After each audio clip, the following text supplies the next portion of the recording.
So we now need to transition into how this war between China and Japan is going to eventually involve the United States in what we now call World War II. So as kind of background, remember, Japan was afraid, or I should say the Japanese militarists who basically control the government were afraid that a united China would prevent it from obtaining the resources it thought it needed to defend its empire. Right? Japan wanted a weak China, not a strong China. Chiang Kai-shek is winning the civil war in China. He's becoming more powerful. And that is something that Japan is nervous about. So you had this continued expansion, and when Chiang Kai-shek determines that he's now going to fight back, this is going to lead to a full-scale invasion of China, in which Japan will take most of its major coastal cities and its most valuable territory. But China will still hold on, right? This is a new China, a nationalistic China. Remember, this is very different from the Sino-Japanese War, the first one, 1894-95, where you had these people who would not help each other out, right? Remember, the Southern Fleet would not support the Northern Fleet, and where the government could not, in a sense, trust its own military, and that really hurt its war machine. Now, Chiang was kind of in that same boat as well, to some degree. He still had problems with corruption in a military he could not trust always, particularly the warlord troops, but he was in much better shape, right? Then he had less corruption at this time and more trustworthy troops than the Qing did in that first Sino-Japanese War. And Chinese are united in this sense by this nationalism to fight against Japan. And Japan tries to end this war quickly through decisive battles. The Chinese will not give it to them. So it will turn towards this policy of brutality to end the war, hopefully quickly. But all that does is increase nationalism. Chinese are more convinced that they have to fight hard, because if they don't, China will be destroyed. There will be a future that they don't even want to think about. So Japan is in this really weird position, militarily speaking, and this was Dr. Payne's critique that we reviewed earlier. Japan was supposed to just come in, according to the Japanese military, and just quickly win this war and get the resources they needed to fight this kind of coming race war, which they saw as principally being against the Soviet Union, which was also communist, right? Two things that the Japanese militarists did not like. So they're in this weird position because they invaded China saying they needed resources, and they thought they'd get those resources from China. But China, rather than giving them more resources, is costing them more resources, right? Because they're not able to defeat the Chinese, and they're having to continuously fight them. So in order to defeat the Chinese, the Japanese military is convinced that it needs to expand. Right? This is the constant problem with the Japanese military, is rather than seeking diplomatic solutions when they get into trouble, their answer is always, let's just expand, let's just attack, right? So what Japan will do is wants to cut off China from supplies to the West. There are some sympathetic people giving supplies to China, and it also wants to position itself so that it can expand further, if necessary, into Southeast Asia, because in Malaysia and Indonesia, there's oil and rubber and other things they need. And Japan is also hoping it can get resources as well. So it's going to expand into the French territory of Vietnam, right? It's going to do this to cut China off from supplies from the West, to get the resources of Vietnam, and to position itself where it can expand even further. For example, the Japanese want the Vietnamese rice. There's a lot of rice agriculture in Vietnam. And what's really sad is they extract so much that hundreds of thousands of Vietnamese will die of starvation. In 1941, though, the United States will respond to the Japanese expansion, right? The Americans can clearly see that the Japanese are posing to expand even further and are not happy about how far they've gone in the first place. And many Americans are sympathetic to China. Chiang Kai-shek and before him Sun Yat-sen had presented themselves as people who were fighting for a free and eventually democratic China. China's not a democracy now by a long shot at this time period, but there's this hope that it will be, and there's this promise that it will eventually be that. There's also a lot of American missionaries in China, and they're the ones who are documenting a lot of the terrible things that the Japanese military is doing in China. So many Americans are sympathetic, and they point out the fact that the Japanese war machine is supplied by American oil, right? Japan got most of its oil, the vast majority of its oil, from the United States. It also got a great deal of scrap iron, which it needed in order to expand. And so what's going to happen is Americans And I should point out, Chinese in America and Chinese Americans will be telling other Americans, hey, you shouldn't be supplying the Japanese. So in 1941, the U.S. will cut off the supply of oil and scrap iron to Japan. We'll say, we're not going to sell this stuff to you anymore unless you withdraw from China. Right? So the United States puts its foot down, right, and says, you need to withdraw from China, or we're not going to sell you oil and scrap iron anymore.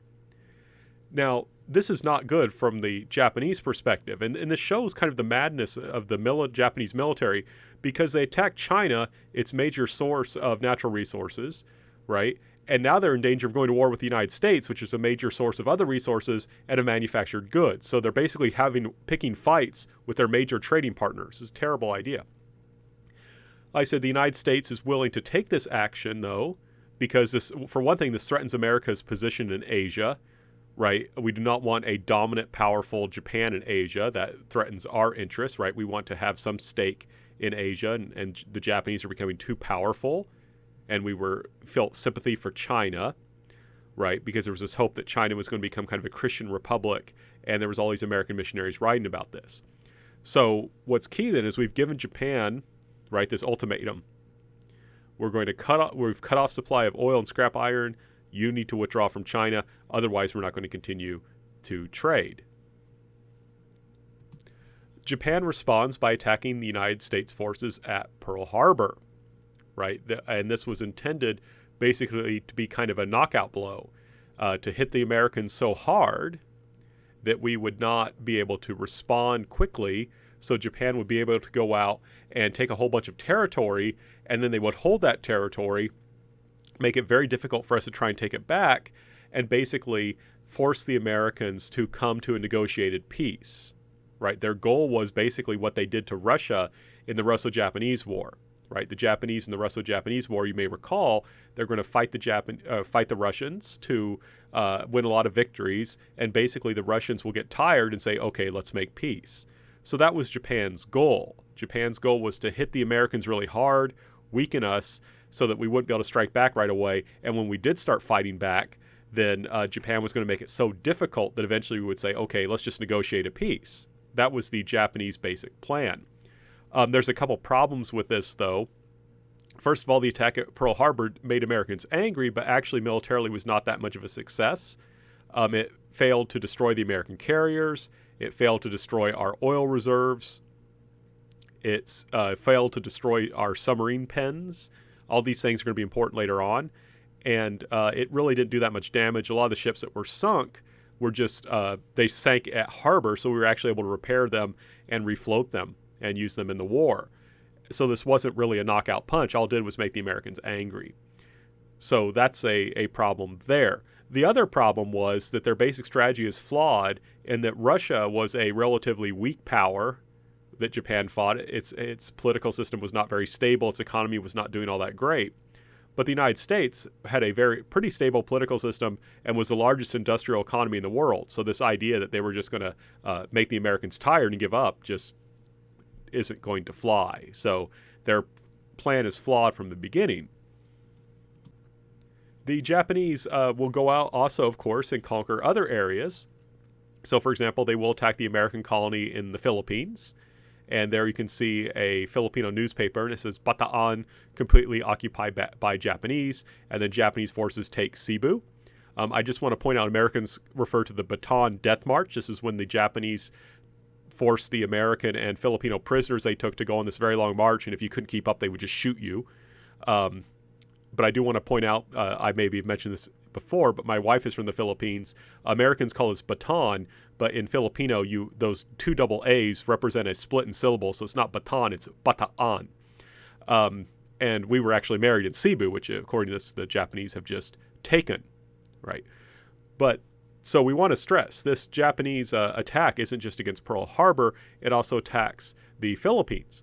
Now, the Filipinos are not very happy about this, and a lot of Filipinos will fight back against the Japanese, including my wife's grandfather, because the Americans had promised that we would leave, right? The Americans promised that we would leave, and we were actually setting up the Philippines so that the Americans could withdraw and the Philippines would become an independent country. So Japan didn't want to be, so the Filipinos did not want to be colonized by someone else, because the Japanese didn't say, we're going to leave. They were planning on hanging around for a while. And they made life very difficult for the Filipinos by taking a lot of their rice. And a lot of Filipinos had to run up into the mountains and hide. And this is one thing I'll mention later, but it's kind of curious. This is the problem with Japan claiming to be the liberator. Of course, they didn't liberate Korea. They made it a part of their empire. And the Philippines was getting ready to become independent anyway. It was supposed to become independent in the year 1945. And the Americans had already helped set up a functioning Filipino government. We were just kind of hanging around to help them make sure they had all the kinks worked out, and then we were going to leave. So Filipinos fought back for the most part, and were not happy about Japan taking over, and a lot of Filipinos would suffer because of this. In contrast, when the Japanese invaded Indonesia and kicked out the Dutch had controlled Indonesia, Indonesians responded much more enthusiastically because the Dutch had not promised to leave. The Dutch had planned to just stay there. So the Indonesians were quite happy initially that the Japanese came in, and they did see them as liberators. In a sense, they really were, because they kicked out the Dutch. Now, what would have happened had the Japanese won the war? We don't know. Would they have left Indonesia and let Indonesia become a independent country, or would they have tried to change Indonesia into a puppet country like they did to Manchukuo? It's not clear. We do know, though, that the Indonesians were happy at first, but the Japanese demanded that the Indonesians give them rice and give them people to work and labor for them to help continue on this fight against Western imperialism, as the Japanese explained it. And many Indonesians were sympathetic to that and willing to work with the Japanese. But again, it's kind of an interesting question. Would the Japanese have lived up to the rhetoric of Asia for the Asians? Would they have actually left Indonesia and let it become a truly independent country or not? Be interesting to know, but of course we don't know because Japan lost the war. And these two images give us a sense of how the Japanese understood this war. And what I think is fascinating is, they're invading other countries, right? They've invaded China. They've now invaded the Philippines. But they understand this as principally a defensive war, right? They understand this as principally a defensive war. And I think this is one reason why they are sometimes willing to go to such extremes, because they see themselves as fundamentally fighting to defend themselves. It's just problematic because, like I say, they're invading other countries. But you can see on the left where it says Rise of Asia, there's this idea. You can see this Japanese soldier standing above the defeated Americans and British. You can tell by the flags. And he is breaking these chains that say A, B, C, D. Now, you may wonder what that means. Well, the A stands for America, meaning the United States. B is for Britain, meaning Great Britain. C is for China. And D is for the Dutch, the Netherlands. And you can see similar imagery on the right, where you have these children surrounded by this kind of wall of words. Words that are kind of emphasizing Japan as this defensive country who's protecting others. And it says, you can see they're being shot by these A, B, C, D arrows. And it means a similar thing. But the Japanese saw this as a defensive war where they were surrounded by hostile powers that wanted to keep Japan down and wanted to grind down the Japanese empire. And they were going to break those chains and liberate the Asian peoples. Now, you may say, wait a second, what about China? Well, remember, the Japanese saw that they wanted China to kind of follow them, right? Japan is the leader of Asia. China has this government that's not treating Japan as the leader. China needs to fall in line too, right? And so this is kind of, again, this problem where Japanese are seeing themselves as the liberators of Asia, but to many Asians, they are not the liberators. And then this frustrates the Japanese because they're like, wait, we liberated you. Why are you guys fighting back? You should be thankful. And one of my students in a history of Japan class, I thought she represented this quite well. Stacy Max Lazo drew this. And this was kind of an assignment the students had. But on the left, it has this kind of idea of how the Japanese saw themselves, right? A better Asia for the Asians. And of course, you have there the, this idea of harmony. But notice again, Japan is at the center, right, with China, and Max is Filipino American, so she has a Filipino boy there wearing his barong Tagalog. But on the right, you have kind of the reality where Japan is going to see China and the Philippines and other Asian countries as a place to extract resources from, right? So they are able to continue the war and build up their empire. Now, and so for other Asians, they're just the same empire as anyone else. The Japanese would say, we're doing this to liberate Asia. And then, Chinese and Filipinos will say, well, we don't really feel liberated. You don't seem that much different from the Western imperialists. And in some ways, you're worse. So we have this kind of image problem. And this is an image problem that continues even to this day. Now, here's the thing we kind of have to go back to. Why does Japan begin a war that seems so hopeless? Right? Why does Japan begin a war that seems so hopeless? Right? We know that Japan is going to lose. Japan is now at war with China, Great Britain, the Netherlands, and the United States. Right? Why would they do this? Well, the choice before Japan was, why are they in China to begin with? Right? They're in China to begin with to get the resources they need to think that they need. They think in order to build up their empire and to maintain that empire. And the United States says, you have to leave. Right? You have to withdraw. But the Japanese are like, well, if we withdraw, we're still in the same problem that we had at the beginning. We don't have the resources that we need to maintain our empire. So if we withdraw, we're just going to lose eventually anyway. So it's better just to fight now and roll the dice. Maybe we can win. We did that in the Russo-Japanese War and we won. So let's try it again with the Americans. Right? So that's the fundamental choice for Japan. Now, also, psychologically, how could Japan just withdraw its troops after losing so many people? I mean, we're talking about tens of thousands of dead by now in the China War. I mean, Japan has lost tens of thousands of people fighting this war. They're just going to withdraw because the United States tells them to do so? That's not going to happen. And also, we have to remember, this is a militarized government that deals with every problem it has through violent military means, right? So it's not really going to do much in terms of diplomacy. So Japan just says the Japanese military government basically says, we can't do this. We're not going to withdraw. Our fundamental problems will still stay the same. We've lost so many people. We're soldiers. What do? We fight. We're not withdrawing. So the basic strategy was to launch a decisive attack, grab resources, and hold out, as I kind of discussed earlier, and hopefully enter into a negotiated peace like they did with the Russo-Japanese War. Now, you may say, well, wait a second. They're at war with all these different countries, right? And with the United States, the biggest industrial power in the world. What's going on here? How do they even think that this will work, even this basic kind of limited strategy? And their argument was that their superior spirit would allow them to overcome any economic or technological advantages held by the enemy. So you may recall I talked about how there was this kind of militarist Japanese ultranationalist ideology which said Japan was a special place and Japanese were special people because they were descendants of this god emperor who himself was descended from Amaterasu. That's their basic argument. It's just, we're special. We're awesome by virtue of just being Japanese, and if we follow the correct Japanese spirit, it doesn't matter that the Americans have all this huge economic base and they have all this advanced technology. We will win because we have a superior spirit.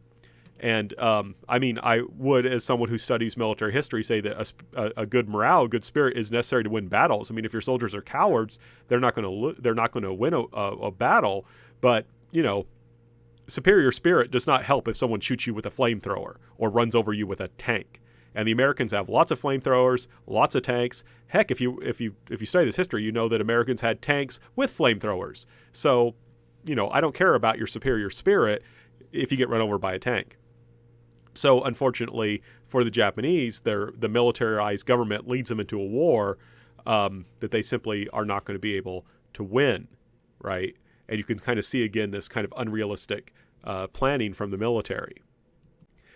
Now, one thing I should point out, though, for the first 3 or 4 months of the war, things go really well for Japan, right? The Japanese empire looks huge, right? They've got control of Korea. They've basically got control over Manchuria. They control northern China. They control the very important cities in eastern China. They have all of Southeast Asia, except for a little bit of southern New Guinea.